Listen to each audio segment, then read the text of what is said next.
હવામાન વિભાગની જે પ્રકારે આગાહી છે, કેટલા જિલ્લાઓની અંદર એ ભારે મેઘ ખાંગા થવાના છે? અને આ સિસ્ટમ જો વેલમાર્ક લો પ્રેશર બને છે તો હજુ પણ આ સિસ્ટમ છે વધુ ખતરનાક બની શકે છે. આનો ઘેરાવો છે એ થોડોક વધી શકે છે, જેમાં ભારેથી અતિ ભારે વરસાદની શક્યતાઓ દેખાઈ રહી છે. સૌરાષ્ટ્રના બોટાદ, ભાવનગર અને અમરેલી જિલ્લો છે અને કેટલી કલાકો સુધી એ ગુજરાતને ધમરોળશે? વૈજ્ઞાનિક રીતે જોવા જઈએ તો કેશાકર્ષણના ભાગરૂપે આ સિસ્ટમને પૂરતો ભેજ મળી રહેવાનો છે. જ્યારે વરસાદની જે સ્થિતિ હોય છે, એક દિવસની અંદર 12 ઇંચ કરતા વધારે વરસાદ પડે એટલે અતિવૃષ્ટિના માહોલ છે. હજુ સુધી તમે અમારી ચેનલને સબસ્ક્રાઇબ નથી કરી તો અત્યારે જ ન્યૂઝરૂમ ગુજરાતને સબસ્ક્રાઇબ કરો, ફેસબુક અને ઇન્સ્ટાગ્રામ પર ફોલો કરો.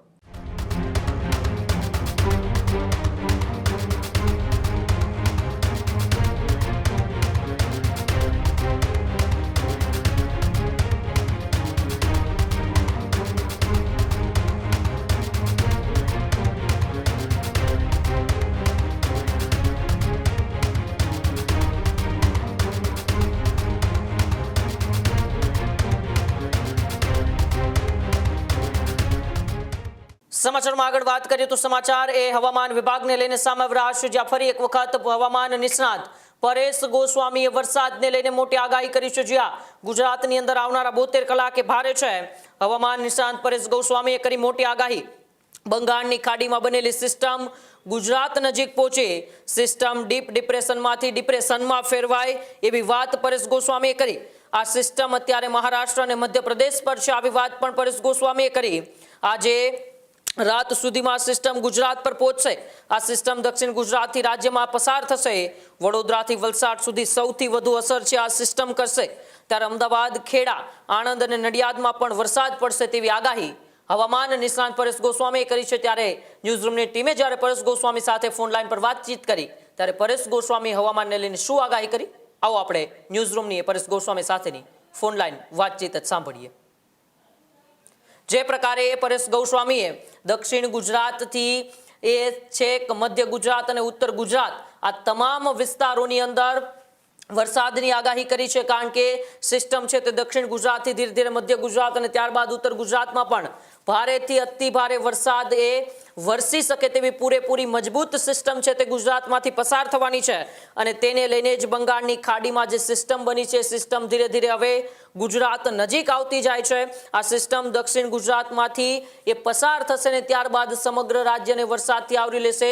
ઘણા એવા જિલ્લાઓ છે જે જિલ્લાઓમાં હજુ પણ વરસાદ નથી પડ્યો, ત્યાં પણ ભારેથી અતિ ભારે વરસાદની આગાહી પરેશ ગોસ્વામી દ્વારા આપવામાં આવી છે. પરેશ ગોસ્વામી દ્વારા એ કહેવામાં આવ્યું છે કે જે જિલ્લાઓ જેમાં પશ્ચિમ કચ્છ હોય, પશ્ચિમ સૌરાષ્ટ્ર હોય, આ તમામ જિલ્લાઓની અંદર હજુ પણ વરસાદ નથી પડ્યો, ત્યાં પણ ભારેથી અતિ ભારે વરસાદ પડે તેવી પૂરેપૂરી એ સંભાવનાઓ અત્યારે પરેશ ગોસ્વામીએ કરી છે. ત્યારે વડોદરા અને અમદાવાદમાં પણ હાઈ એલર્ટ અત્યારે આપી દેવામાં આવ્યું છે, એટલે કે તંત્ર પણ અત્યારે એલર્ટ પર છે, કારણ કે વડોદરા અને અમદાવાદમાં પણ ભારેથી અતિ ભારે વરસાદ પડે તેવી પૂરેપૂરી અત્યારે પરેશ ગોસ્વામી દ્વારા આગાહી કરવામાં આવી છે. સાથે સાથે ઘણા એવા જિલ્લાઓ છે ત્યાં પણ ભારેથી અતિ ભારે વરસાદ પડી શકે, જેમાં અરવલ્લી છે, ખેડા છે, આણંદ છે. તો દક્ષિણ ગુજરાતમાં સુરત, વલસાડ, નવસારી આ તમામ જિલ્લાઓને ફરી એક વખત રેડ એલર્ટ ઉપર મૂકવામાં આવ્યા છે. અને હવામાન નિષ્ણાંતોની સાથે સાથે હવામાન વિભાગ દ્વારા પણ એ આગાહી કરવામાં આવી છે. જે પ્રકારે સિસ્ટમ છે તે ડીપ ડિપ્રેશનમાંથી ધીરે ધીરે ડિપ્રેશનમાં આવી રહી છે, એટલે કે મહારાષ્ટ્ર અને મધ્યપ્રદેશ પરથી એ સિસ્ટમ ધીરે ધીરે ગુજરાત પર આવી રહી છે.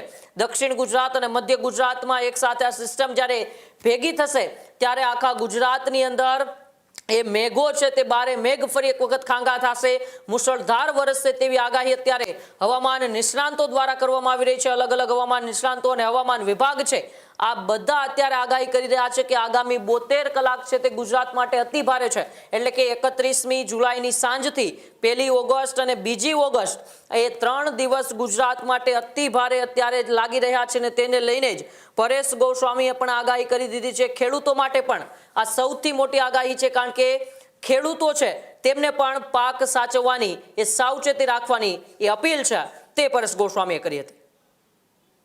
તો જે રીતે આખા ગુજરાતમાં આગામી 72 કલાકે ભારેથી અતિ ભારે વરસાદની આગાહી આપવામાં આવી છે, અનેક જિલ્લાઓની અંદર રેડ એલર્ટ આપવામાં આવ્યું છે, ત્યારે આપણી સાથે સીધા જ હવામાન નિષ્ણાંત અને આગાહીકાર પરેશભાઈ ગોસ્વામી જોડાયેલા છે. આપણે તેમની સાથે જ વાત કરીશું. પરેશભાઈ, સ્વાગત છે ન્યૂઝરૂમમાં. જી નમસ્કાર. પરેશભાઈ, આગામી 72 કલાક ગુજરાત માટે ભારેથી અતિ ભારે છે. હવામાન વિભાગની જે પ્રકારે આગાહી છે, કેટલા જિલ્લાઓની અંદર એ ભારે મેઘ ખાંગા થવાના છે? ચોક્કસથી ઉમંગભાઈ, જોવા જઈએ તો આ બંગાળની ખાડીની સિસ્ટમ છે. આ સિસ્ટમ તો સૌપ્રથમ જ્યારે બંગાળની ખાડીમાં આકાર લઈ રહી હતી ત્યારે થોડીક વધારે મજબૂત થાય તેવું અનુમાન પહેલેથી જ માનવામાં આવતું હતું. અને આ સિસ્ટમ એક વખત ડીપ ડિપ્રેશન પણ બની હતી. જો કે અત્યારે આ સિસ્ટમ છે ડિપ્રેશનના સ્વરૂપમાં છે અને આ સિસ્ટમ જો વેલમાર્ક લો પ્રેશર બને છે તો હજુ પણ આ સિસ્ટમ છે વધુ ખતરનાક બની શકે છે. આનો ઘેરાવો છે એ થોડોક વધી શકે છે, જેને કારણે રાજ્યના અનેક વિસ્તારની અંદર આવનારા 72 થી લગભગ 100 કલાક એવા હશે કે જેની અંદર ભારેથી અતિ ભારે વરસાદની સંભાવનાઓ છે.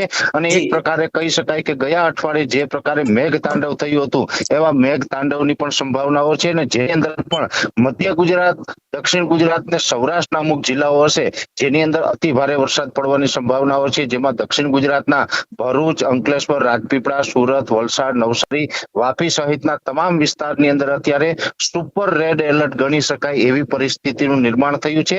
મધ્ય ગુજરાતની અંદર પણ અમદાવાદ, આણંદ, નડિયાદ, ખેડા, વડોદરા જેવા વિસ્તાર છે જેમાં ભારેથી અતિ ભારે વરસાદની શક્યતાઓ દેખાઈ રહી છે. સૌરાષ્ટ્રના બોટાદ, ભાવનગર અને અમરેલી જિલ્લો છે એની અંદર પણ અતિ ભારે વરસાદ જોવા મળે તેવું અનુમાન છે. ને એ સિવાયના રાજ્યના તમામ વિસ્તારની અંદર સામાન્યથી મધ્યમના અમુક જગ્યાએ ભારે વરસાદ પડે તેવી સંભાવનાઓ છે. પણ ચોક્કસથી એટલું કહી શકાય કે અત્યારે ન્યૂઝરૂમના માધ્યમથી હું પણ દરેક મિત્રોને અપીલ કરું છું કે જે નીચાણવાળા વિસ્તારમાં રહેતા હોય એ લોકોએ સાવચેત રહેવું પડશે. નદી કાંઠા વિસ્તારમાં રહેતા હોય એ મિત્રોએ પણ સલામત સ્થળે ખસી જવું પડશે, કેમ કે હવે આવનારા દિવસની અંદર ગુજરાતની અંદર મેઘ તાંડવની સ્થિતિનું નિર્માણ થવા જઈ રહ્યું છે અને જેમાં અનેક જગ્યાએ ભારેથી અતિ ભારે વરસાદ વરસી શકે છે.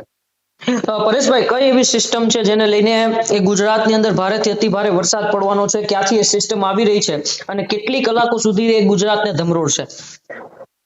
ઉમંગભાઈ, આમ જોવા જઈએ તો આ સિસ્ટમ છે એ સૌપ્રથમ તો બંગાળની ખાડીમાં બની હતી. બંગાળની ખાડીમાં સિસ્ટમ બન્યા પછી સતત આની પશ્ચિમ દિશા તરફનો ટ્રેક લીધો છે, પશ્ચિમ દિશા તરફ સતત આગળ વધી છે. એટલે લગભગ હવે આવનારા 24 કલાકની અંદર આ સિસ્ટમ છે છોટાઉદેપુર અને રાજપીપળા આસપાસથી ગુજરાતમાં પ્રવેશ કરે તેવી સંભાવનાઓ છે. અને આ સિસ્ટમ છે એનો જે શિયર ઝોન હોય છે અરબ સાગરમાં લંબાઈ રહ્યો છે અને અરબ સાગરમાં શિયર ઝોન લંબાઈ રહ્યો છે, જેને કારણે વૈજ્ઞાનિક રીતે જોવા જઈએ તો કેશાકર્ષણના ભાગરૂપે આ સિસ્ટમને પૂરતો ભેજ મળી રહેવાનો છે, પૂરતી એનર્જી મળી રહેવાની છે, જેને કારણે ગુજરાતની અંદર મેઘતાંડવની સ્થિતિનું નિર્માણ થવા જઈ રહ્યું છે. પરેશભાઈ, અમદાવાદ, વડોદરાની અંદર રજાઓ જાહેર કરી દેવામાં આવી છે. નર્મદા જિલ્લાની અંદર પણ રજાઓ જાહેર કરી દેવામાં આવી છે.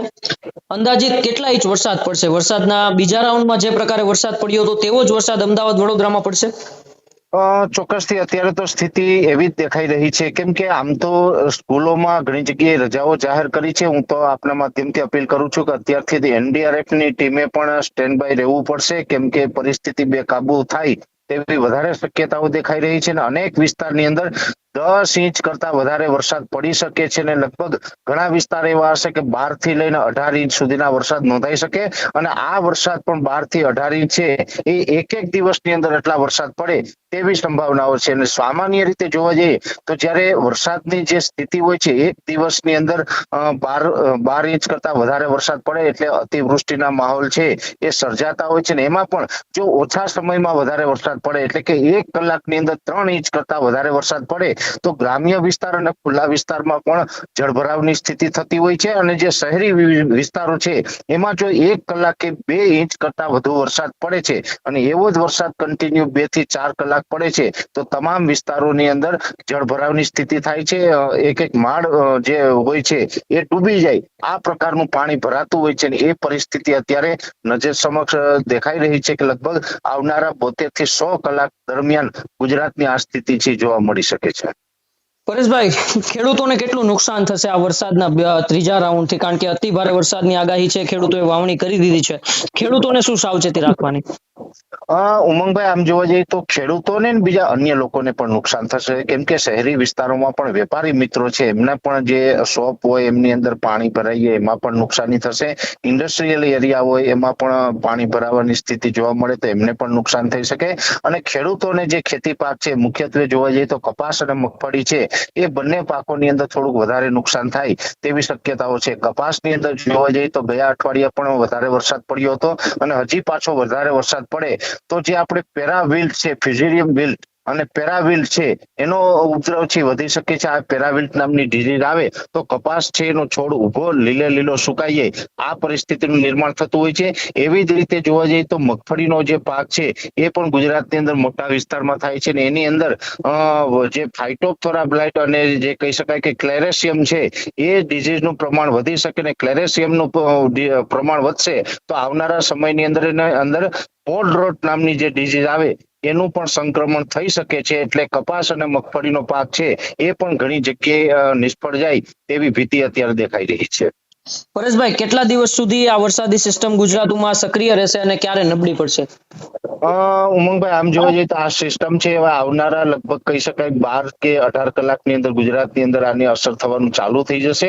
એટલે 31 જુલાઈથી લઈ અને 4 ઓગસ્ટ સુધી આ સિસ્ટમ છે એ ગુજરાતને અસર કરતા રહેશે અને 31 થી 4 ઓગસ્ટ સુધી જે આ સિસ્ટમનો કારણે વરસાદ પડવાના છે એમાં આમ તો મેં જેટલા જિલ્લાના નામ જણાવ્યા એ વિસ્તારમાં ભારેથી અતિ ભારે વિસ્તાર, બીજા વિસ્તારમાં મધ્યમથી સારા વરસાદ પડશે. પણ એકંદરે સાર્વત્રિક વરસાદનો રાઉન્ડ આવી રહ્યો છે અને આમાં એક આશા એ પણ છે કે ઘણા સમયથી જે વિસ્તારો છે વરસાદથી વંચિત હતા, જેમ કે પશ્ચિમ કચ્છના ભાગો છે, પશ્ચિમ સૌરાષ્ટ્રના ભાગો છે, એ તમામ વિસ્તારની અંદર પણ એક સારા વરસાદની આશા દેખાઈ રહી છે. એટલે 4 ઓગસ્ટ સુધી આ રાઉન્ડ ચાલવાનો છે અને 4 ઓગસ્ટ સુધીમાં અનેક વિસ્તારને સારા વરસાદ અને અમુક વિસ્તારની અંદર નુકસાનકારક વરસાદ જોવા મળે તેવી પૂરી શક્યતા અત્યારે દેખાઈ રહી છે. જી બિલકુલ, આભાર પરેશભાઈ અમારી સાથે જોડાવા બદલ અને વાતચીત બદલ. ખેડૂત ભાઈઓ છે ખેતરમાં ડ્રોન ઉડાવતા હોય છે ત્યારે આપણે એક પ્રશ્ન સતાવતો હોય છે કે જે આપણે અત્યાર સુધી જીપીએસ ટેકનોલોજી વાળા ડ્રોન વાપર્યા છે, જેથી કરીને મોબાઈલ ટાવર છે અથવા તો હાઈ ટેન્શન લાઈન પસાર થતી હોય, કોઈ વૃક્ષો હોય, ત્યારે જે જીપીએસ ટેકનોલોજી વાળા ડ્રોન છે એમાં ટકરાય અને ટ્રેસ થાય છે. પણ એગ્રીવન લાવ્યું છે GNSS ટેકનોલોજી ડ્રોન, જેથી કરીને એ ડ્રોન છે એ કોઈ જગ્યાએ ટકરાય નહીં, પોતાની રીતે જ ડિસિઝન લે છે અને મૂવ થઈ જાય છે. જેથી કરીને GNSS ટેકનોલોજી ડ્રોન છે એ વાપરવાનો આગ્રહ રાખો. ત્યારે જ ન્યૂઝરૂમ ગુજરાતની યુટ્યુબ ચેનલને સબસ્ક્રાઇબ કરો અને ઇન્સ્ટાગ્રામ અને ફેસબુક પર ફોલો કરો. અપડેટ રહો, સત્યની સાથે રહો.